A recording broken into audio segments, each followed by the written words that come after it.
नमस्कार दोस्तों, do trading channel पर बहुत बहुत स्वागत है। आज हम बात करने वाले हैं एक ऐसे स्टॉक के बारे में जो काफ़ी समय से चर्चा में रहता है और वो है मन्नापुरम फाइनेंस का शेयर। पिछले कुछ समय से इस शेयर में काफ़ी उतार चढ़ाव देखने को मिले हैं, जिससे बहुत सारे निवेशकों के मन में सवाल है, क्या यह शेयर फिर से तेज़ी दिखाएगा या अभी इसमें और गिरावट आ सकती है। तो इस वीडियो में हम समझेंगे कंपनी का बिजनेस मॉडल, फंडामेंटल स्थिति, शेयर की मौजूदा चाल, संभावित सपोर्ट, रेजिस्टेंस और आगे इसमें क्या हो सकता है। तो चलिए शुरुआत करते हैं। कंपनी के अगर बिजनेस मॉड्यूल को समझें तो आप देखेंगे मन्नापुरम फाइनेंस एक एनबीएफसी यानी नॉन बैंकिंग फाइनेंशियल कंपनी है। इस कंपनी का मुख्य business gold loan, micro finance, vehicle finance, SME loan, housing finance. Bharat में गोल्ड लोन का मार्केट बहुत बड़ा है और इस सेक्टर में मन्नापुरम और मुथूट फाइनेंस जैसी कंपनियां काफ़ी मजबूत मानी जाती हैं, क्योंकि भारत में लोग गोल्ड को सिर्फ ज्वेलरी नहीं बल्कि इमरजेंसी फाइनेंस का साधन भी मानते हैं। अगर कंपनी की स्ट्रेंथ की बात करें तो अब बात करते हैं इस कंपनी की सबसे बड़ी ताकतों की। सबसे पहली ताकत है गोल्ड लोन बिजनेस। जब भी देश में आर्थिक दबाव बढ़ता है या लोगों को जल्दी पैसे की ज़रूरत होती है तो गोल्ड लोन की मांग बढ़ जाती है। ऐसे समय में इस तरह की कंपनियां का बिजनेस मजबूत हो जाता है। दूसरी बड़ी ताकत कंपनी का ग्रामीण और छोटे शहरों में मजबूत नेटवर्क। भारत के छोटे शहरों और गांवों में इस कंपनी की अच्छी पहुंच है। अब सवाल आता है कि जब कंपनी इतनी मजबूत है तो शेयर में इतनी गिरावट क्यों आती है। इसके पीछे कुछ कारण हो सकते हैं, जैसे एनबीएफसी सेक्टर में रेगुलेशन का असर, ब्याज दरों में बदलाव, माइक्रो फाइनेंस बिजनेस का जोखिम, बाजार में नकारात्मक माहौल। जब भी बाजार में डर का माहौल होता है तो एनबीएफसी शेयरों में गिरावट जल्दी देखने को मिलती है। अगर हम शेयर के चार्ट को देखें तो यह स्टॉक समय समय पर तेज रैली भी दिखाता है और गहरी गिरावट भी, यानी यह एक साइक्लिकल मूवमेंट वाला स्टॉक है। ऐसे स्टॉक में निवेश करते समय हमेशा सही एंट्री और धैर्य बहुत ज़रूरी होता है। हर शेयर की तरह इस स्टॉक में भी कुछ महत्वपूर्ण लेवल होते हैं। अगर यह शेयर अपने मजबूत सपोर्ट का लेवल के ऊपर टिकता है तो यहाँ से धीरे धीरे रिकवरी देखने को मिल सकती है, लेकिन अगर यह अपने सपोर्ट को ब्रेक करता है तो थोड़ी और गिरावट आ सकती है।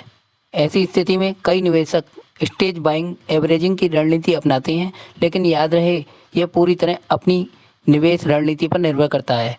तो अगर देखें इसमें कौन कौन से लेवल इसमें सपोर्ट और रेजिस्टेंस का काम करते हुए देखने को मिल रहे हैं, तो देखिए एक नज़र डालते हैं वन डे के टाइम फ्रेम पे। करंट लेवल पे ये स्टॉक अभी 262 रुपये के लेवल पे ट्रेड करते हुए नज़र आ रहा है। स्टॉक में काफ़ी बड़ी बढ़त काफ़ी समय से इसमें देखने को मिल रही थी, जो कि एक अच्छी रैली के रूप में इस स्टॉक में देखने को मिल रही थी। अब 321 रुपये से ये स्टॉक दोबारा से अपने डाउन को ब्रेक करता हुआ डाउन साइड की ओर बढ़ता हुआ नज़र आ रहा है। तो ये डाउन साइड में और कितना गिर सकता है, तो अगर बात करें 283 रुपये के लेवल से ये स्टॉक ब्रेक डाउन करते हुए डाउन साइड में 229 रुपये के लेवल पे ये जाते हुए देखने को मिल रहा है, क्योंकि यही इसका एक सपोर्ट लेवल है जहाँ से ये स्टॉक अभी इसमें बूम देखने को मिला था और अब स्टॉक में हल्की बहुत करेक्शन देखने को मिल रही है। अगर ये स्टॉक यहाँ से 229 रुपये के लेवल या 240 रुपये के लेवल ये आता है तो यहाँ से इस स्टॉक में दोबारा से अप साइड की तरफ मूव देखने को मिल सकते हैं, क्योंकि हल्की बहुत करेक्शन मार्केट में देखने को मिल रही है। क्योंकि शेयर को अगर ऊपर जाना होगा तो हल्की बहुत गिरावट तो इस स्टॉक में देखने को मिलेगी और थोड़ी बहुत करेक्शन होने के बाद ये स्टॉक 283 रुपये का लेवल यदि क्रॉस कर देता है, जो इसका फर्स्ट रेजिस्टेंस का काम करते हुए देखने को मिल रहा है, उसके बाद ये स्टॉक अप साइड में 320 रुपये का लेवल जो इसने अभी बनाया है उसको भी ब्रेकआउट करते हुए अप साइड में मूव करते हुए देखने को मिल सकता है। तो स्टॉक काफ़ी अच्छा है और स्टॉक के फंडामेंटल भी बहुत बढ़िया हैं। काफ़ी मजबूत स्थिति में ये स्टॉक देखने को मिल रहा है। मार्केट में असंभावना तो रहती हैं कि इसमें स्टॉक अभी 52 वीक हाई को दिखाता हुआ नज़र आ रहा है और 52 वीक हाई देने के बाद स्टॉक में हल्की बहुत करेक्शन देखने को मिल रही है। तो जिन लोगों ने अभी प्रॉफिट बुकिंग नहीं की है 321 रुपये के लेवल पे, तो वो थोड़े बहुत करेक्शन के बाद इसमें जब ये अप साइड में मूव करता है तो इसमें अपना प्रॉफिट बुकिंग हल्की हल्की करते रहना सही हो सकता है। तो अगर ये ₹229 के सपोर्ट को भी ब्रेक करते हुए नीचे की तरफ जाता है तो थोड़ी बहुत गिरावट आ सकती है। लेकिन ऐसी स्थिति में कई निवेशक स्टेज बाइंग एवरेजिंग की रणनीति अपनाते हैं, लेकिन याद रखें यह पूरी तरह आपकी अपनी निवेश रणनीति पर निर्भर करता है। क्या इसमें फिर तेजी आ सकती है? अब सबसे बड़ा सवाल यही आता है, क्या मन्नापुरम फाइनेंस में फिर से तेजी आ सकती है? अगर हम लंबे समय की बात करें तो भारत में गोल्ड लोन का मार्केट लगातार बढ़ रहा है। इसके साथ ही कंपनी अपने बिजनेस को अलग अलग सेगमेंट में फैला रही है। अगर कंपनी अपनी ग्रोथ को स्थिर रखती है और एनपीए कंट्रोल में रहता है तो लंबी अवधि में इसमें धीरे धीरे ग्रोथ देखने को मिल सकती है। लेकिन अगर कोई निवेशक इस शेयर को देख रहा है तो उसे कुछ बातों को ध्यान रखना चाहिए।